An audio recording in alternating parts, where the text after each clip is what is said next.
حضرت صاحب بن یزید رضی اللہ تعالی عنہ کہتے ہیں کہ مجھ کو میری خالہ حضور اقدس صلی اللہ علیہ وسلم کے پاس لے گئیں اور عرض کیا، یا رسول اللہ، یہ میرا بھانجا ہے، بیمار ہے، اس کو تکلیف ہے۔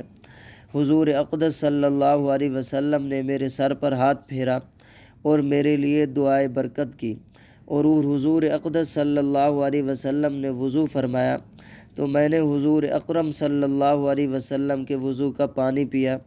میں قصداً یا اتفاقاً حضور اکرم صلی اللہ علیہ وسلم کے پس پشت کھڑا ہوا تو میں نے مہر نبوت دیکھی جو دونوں کندھوں کے درمیان تھی، جو مسحری کی گھنڈیوں جیسی تھی۔ میرے عزیزو، خاتم النبوہ اگر خاتم بالکسر کسرہ سے پڑھیں تو اس کا معنی ہوتا ہے ما یختم بہ، جس کے ذریعے مہر لگائی جائے، جیسے اللہ تعالیٰ قرآن کریم میں ارشاد فرماتے ہیں ختامہ مسک، جنتیوں کو جو مشروب خاص پلایا جائے گا مہر شدہ شراب ہوگی اور مہر قستوری کی ہوگی۔ اور اگر خاتم پڑھیں فتح کے ساتھ پڑھیں تو اس کا معنی ہوتا ہے مہر۔ دوسری بات یہاں یہ سمجھیں، سابقہ انبیاء علیہ السلام میں علامت نبوت دائیں ہاتھ میں ہوتی تھی، اور ہمارے نبی صلی اللہ علیہ وسلم کی علامت نبوت دونوں کندھوں کے درمیان تھی۔ یہ حضور اقدس صلی اللہ علیہ وسلم کی خصوصیت تھی۔ تیسری بات یہ سمجھیں کہ علامت نبوت جو تھی، مہر نبوت، اس کی حیت کیسی تھی؟ بعضوں نے کہا بیضوی شکل کی تھی، انڈے کی طرح، بعضوں نے کہا کبوتری کے انڈے کی طرح، بعضوں نے کہا کہ مرغی کے انڈے کی طرح تھی، بعضوں نے کہا کہ شتر مرغ کے انڈے کی طرح تھی، بعضوں نے کہا کہ بچہ کی بند مٹھی کی طرح تھی، بعضوں نے اس کو یوں تعبیر کیا شعرات مجتمعات، کہ اس کے اوپر بال تھے جمے ہوئے، بعضوں نے کہا دلہن کے اوپر جو ڈولی یا مسحری ہوتی ہے اس پر جو کپڑے کے بٹن لگے ہوئے ہوتے ہیں ان کی طرح تھی۔ بہرحال جی یہ مہر نبوت تھی، جسم میں اطہر پر ابھری ہوئی ایک چیز تھی۔ دوسری بات یہ ہے کہ سابقہ کتب میں بھی اس کا تذکرہ ہے، اسی لیے بعض لوگوں نے مہر نبوت کو دیکھ کر اسلام قبول کیا۔ باقی جن لوگوں نے یہ کہا کہ اس کے اوپر محمد الرسول اللہ لکھا ہوا تھا یا صرف انک منصور لکھا ہوا تھا، یہ موضوع روایات ہیں، من گھڑت ہیں۔ باقی یہ مہر نبوت جو تھی یہ پیدائشی تھی یا پیدائش کے بعد وضع کی گئی، لگائی گئی، یا شک صدر کے وقت تھی، یا جب آپ کو نبوت عطا کی گئی؟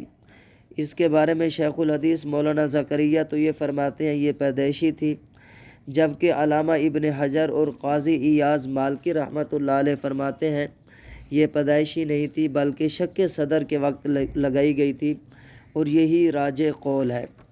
آگے عزیزو، صاحب بن یزید یہ اپنی خالہ کے ساتھ گئے۔ خالہ کا نام کسی محدث نے بیان نہیں کیا، البتہ ان کی والدہ محترمہ کا نام علیہ بنت شریح ہے۔ آگے حضرت صاحب بن یزید رضی اللہ تعالیٰ عنہ ہجرت کے دوسرے سال پیدا ہوئے، یہ صغار صحابہ میں سے ہیں اور حجۃ الوداع میں اپنے والد کے ساتھ حاضر تھے۔ اور حضرت صاحب بن یزید رضی اللہ تعالیٰ عنہ جب بچے تھے، ان کی خالہ جب ان کو لے کر گئیں تو آپ صلی اللہ علیہ وسلم نے ان کے سر پر شفقت کا ہاتھ پھیرا۔ آپ صلی اللہ علیہ وسلم تو سراپا شفقت تھے، بچوں سے بے حد پیار تھا۔ اس وقت صاحب کی عمر 8 سال تھی۔ دعا یہ دی بارک اللہ فیکا، آپ صلی اللہ علیہ وسلم کی دعا کی برکت سے اللہ تعالیٰ نے انہیں 83 سال یا 88 سال عمر عطا کی۔ سماعت بصارت بالکل صحیح رہی، سر کے بال سیاہ تھے۔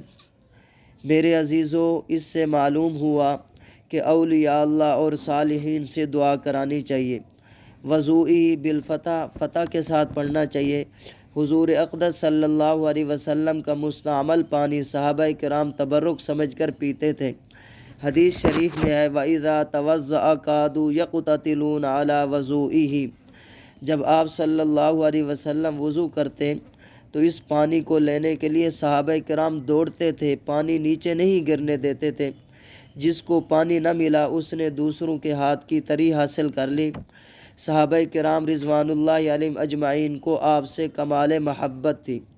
ہوا مثل ذر الحجلہ، ایک معنی ہے دجاج البرق، چکور کا انڈا، یہ کبوتری کے انڈے سے بڑا ہوتا ہے، اور مرغی کے انڈے سے چھوٹا ہوتا ہے۔ زر بٹن کو کہتے ہیں۔ الحجلہ کے کئی معنی آتے ہیں۔ دلہن کے اوپر جو ڈولی یا مسہری ہوتی ہے اس پر کپڑے کے جو بٹن لگے ہوئے ہوتے ہیں ان کی طرح یہ مہر نبوت تھی۔ اللہ تبارک و تعالی مجھے تمام مسلمانوں کو عمل کرنے کی توفیق عطا فرمائے۔ بسم اللہ الرحمن الرحیم۔ وبی قال حدثنا قتیبۃ بن سعید قال حدثنا حاتم بن اسماعیل عن الجعد بن عبد الرحمن قال سمعت السائب بن یزید رضی اللہ تعالی عنہ وعنہم يقول ذهبت بي خالتي إلى النبي صلى الله عليه وسلم فقالت يا رسول الله إن ابن أختي وجع فمسح صلى الله عليه وسلم رأسي ودعا لي بالبركة وتوضأ فشربت من وضوئه وقمت خلف ظهره فنظرت إلى الخاتم بين كتفيه فإذا هو مثل ذر الحجلة